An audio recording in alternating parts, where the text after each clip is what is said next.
Hi everybody, so in this video we're going to talk about the diphthong here. And there's one thing that I want to make clear first.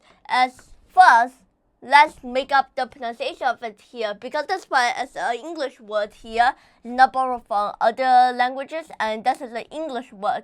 So first is remember this I here, like the uppercase I is in between E and A here. So it's the if. And this th will make a sound, bite our tongue.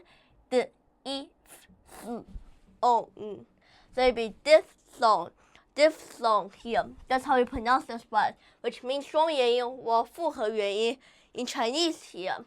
So before we talk about like the diphthong here, there's another thing that I want to question is the diphthong inside of the IPA or is it outside of it there?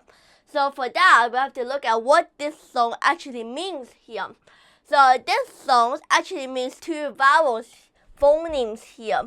So here's the thing that I want to explain is that normally we just say like two vowels here. But in this case, the diphthong actually just means two vowel phonemes, which is the little symbols that we see on the IPA chart here. So normally, if we say in orally, like casual everyday speaking, we're going to mention like, okay, first we have to learn the vowels in English. So if we say that sentence, this vowel means vowel letters.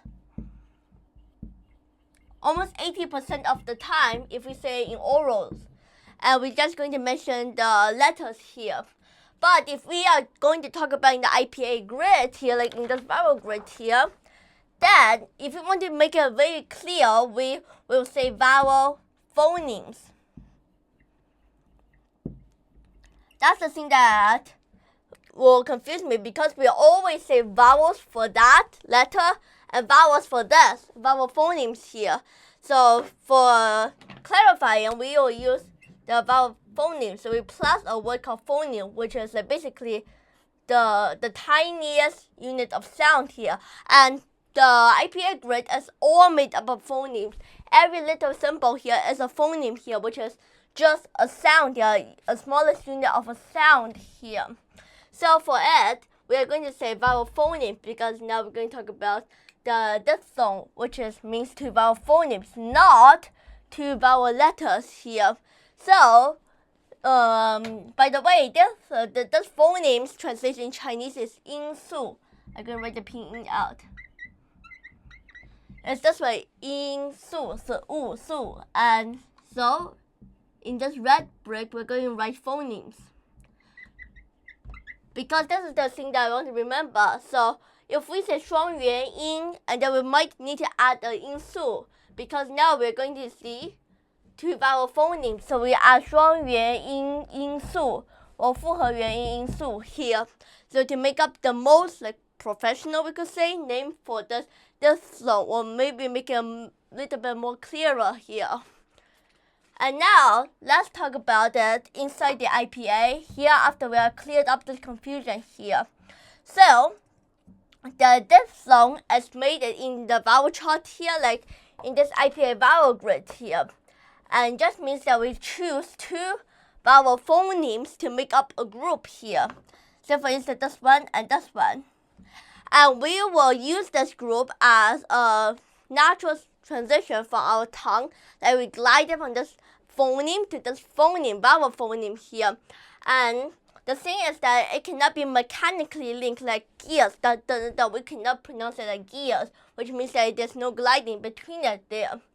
So for that, we know what the diphthong is here. And now just out of the subject, we want to talk about a little bit that we use orally here. So the thing that I want to talk about after we know the diphthong is vowel phonemes here. Now let's talk about a thing called vowels and consonants here. And now you know what I mean. So those vowels and consonants, if we say it orally, we will mean letters here. If we say it orally, we're going to mean vowel letters and consonant letters. Just as an example, because I studied German, in the vowel section of the German, like now we're talking about vowel letters in German, we have 5 normal vowels, which is the same as in English, and vowel letters. which is the same. And we also have 3 umlauts here. And this is the professional word that we say in English to mean the 3 German only vowels here. So it is umlauts. And here there is this little symbol here, which is a phoneme here. So that's why it's in between U and O here. So we can see that this is very it's easy and hard at the same time. So all you have to do is pronounce. Let's use 2 words as a comparison. These 2 words. This pool with a swimming pool, for example, uses this little phoneme. These 2 will pronounce this one. Well, this pool, if we pull a string, use this little phoneme. So we can see that if we stand it right there, pull, this is actually tight. But if we pronounce pull or pull, it's actually much more relaxed here. So how to actually get the feeling of it right is that we pronounce a the woo sound here, and this was very easy. And the woo, remember to put your jaw down and then relax your cheeks here, and then you can get this this phoneme sound. Ooh, ooh, ooh, ooh, ooh. Remember that it should be relaxed here. So we say pull and pull here. So this one is actually the relaxed version of ooh here. But the IPA is very smart. They put it in between these. So that means there's another ooh and it's another ooh. Oh here. So don't pronounce it as these 2 extremes. If you pronounce it as these 2 extremes, that's going to be too far away from this original phoneme, vowel phoneme here. So these will be the 3 umlauts here. Remember? Umlauts here. So this one will be the German one, and this we already talked about this pronunciation. This one is the A. And remember, there's a little correction in that. Is that this one should be pronounced a little A sound here. A. And this one will pronounce this sound. This sound just round our lips here, because this is the rounded lip version of It's a little bit like we want to vomit though. It's like and this one is the most simple one for us, which is here. Just round our lips round. So it's this one. Here. So these are the pronunciation of these 3 umlauts here. So what we are saying here are the vowel letters of German here. And in contrast, the consonant here also have 2 styles.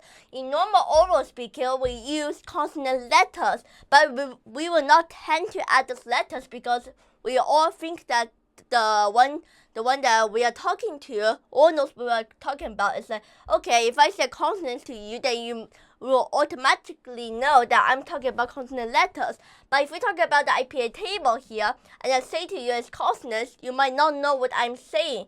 So that's why we will talk about, if we're talking about the IPA, like in this consonant chart here, that's going to be the consonant phoneme here, because like p, b, t, d here are all consonant phonemes here. And then here we are actually referring, all of these are referring to the phonemes, which is the smallest unit of sounds right here. So after these 5 vowels and these 3 umlauts in German, the rest of them are all consonant letters here. So we have to add the letter option. We have to add the phoneme option. And then now we know what this means. Now let's jump back to today's subject, which is diphthong here. And just before we take off in the German diphthong, this is a little quiz here.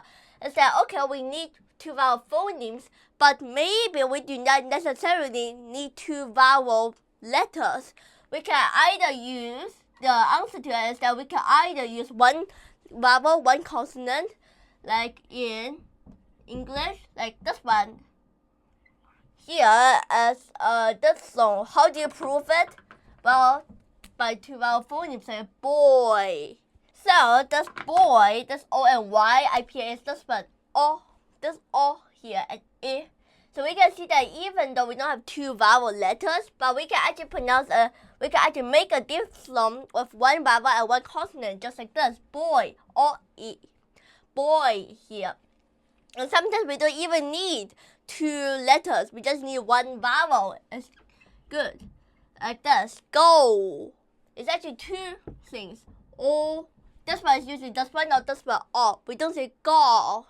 So we say go. So that's why it's this one. It's not O. It's not O, but it's O here. And then the new phoneme that we just learned here. So it's go. O. Go. And now we can see that even though we have one vowel or letter, we can make a diphthong because it only requires two vowel phonemes here.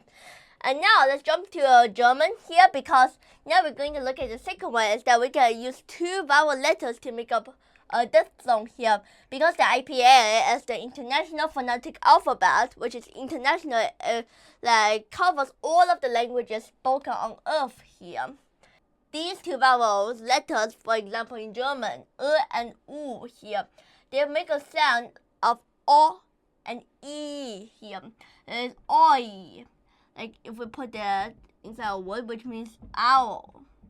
So this is the Euler, which means owl here. So we can see that both, if we use a one vowel, one consonant, can make up a diphthong. One vowel can also make up a diphthong, and two vowel letters can also make up a diphthong. So in conclusion, it will be that the diphthong relies on two vowel phonemes. And normally in oral we say vowels to mean vowel letter. The same with consonants. In oral we rely on consonants as consonant letters here. But if we are looking for the IPA, then we are referring as vowel phonemes and consonant phonemes here. And for the diphthongs, we will use the two vowel phonemes, and then we have three ways of making a diphthong work. With one vowel, one consonant, one vowel only, and two vowels, as in German, because the IPA will use for all of the languages spoken on earth here. And why I study about the IPA and all of these phonemes, and I use that because I got confused by my language switching, because I learned 5 languages there, and every time I spoke a language, would switch a language, I can't even find my mouth position, and I can't speak it accurately here. So that will happen. Like every time I speak in Spanish, one word for 2 times, these 2 times I pronounce it very differently here. So this is the thing that I want you to remember here, and let's see each other in our next video.